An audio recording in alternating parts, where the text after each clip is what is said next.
Et nous espérons que ce moment sera non seulement assez instructif, mais sera assez fructueux, qu'au sortir d'ici, non seulement on apprendra des choses, mais on pourra prendre des petites résolutions où on pourra s'engager à faire des petites choses qui permettront de faire avancer les choses, faire avancer la situation.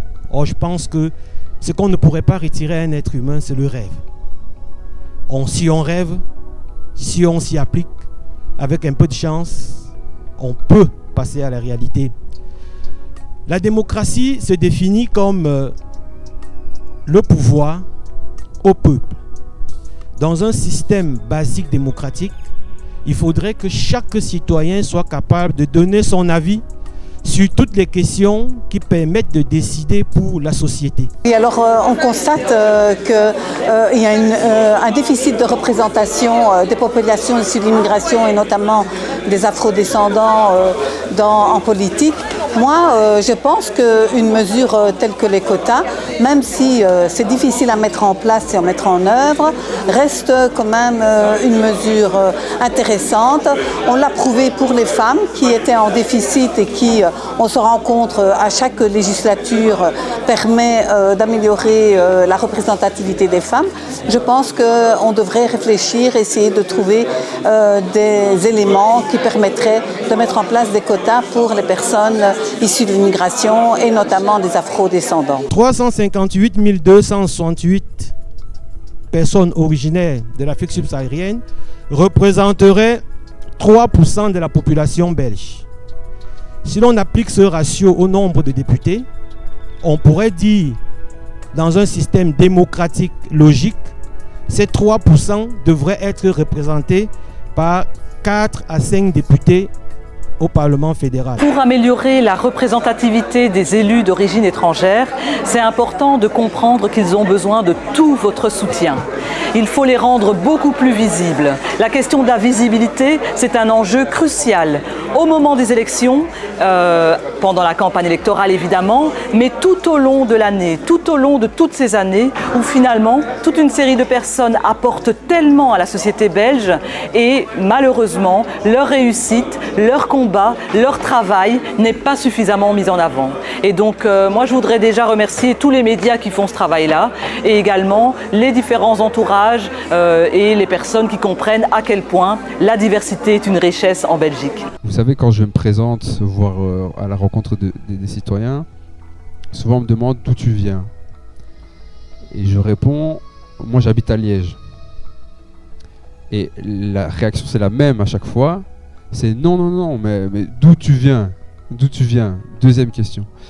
Et je dis ça, pas parce que je dis pas je viens de Liège parce que j'ai pas envie de dire que je suis burundais.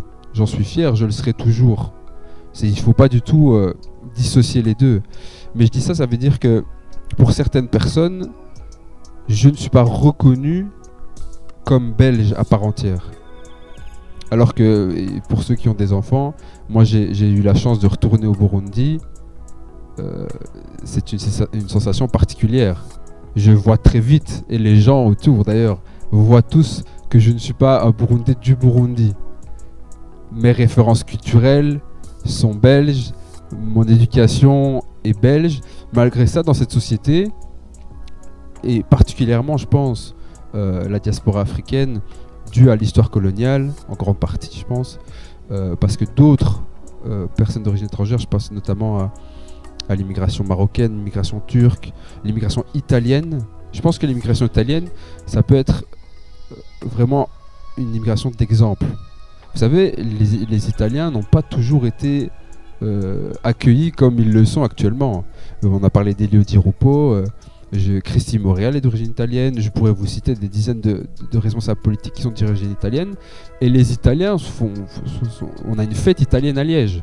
Pour l'instant, il y a des drapeaux italiens, place Saint-Lambert, pour célébrer cette communauté italienne.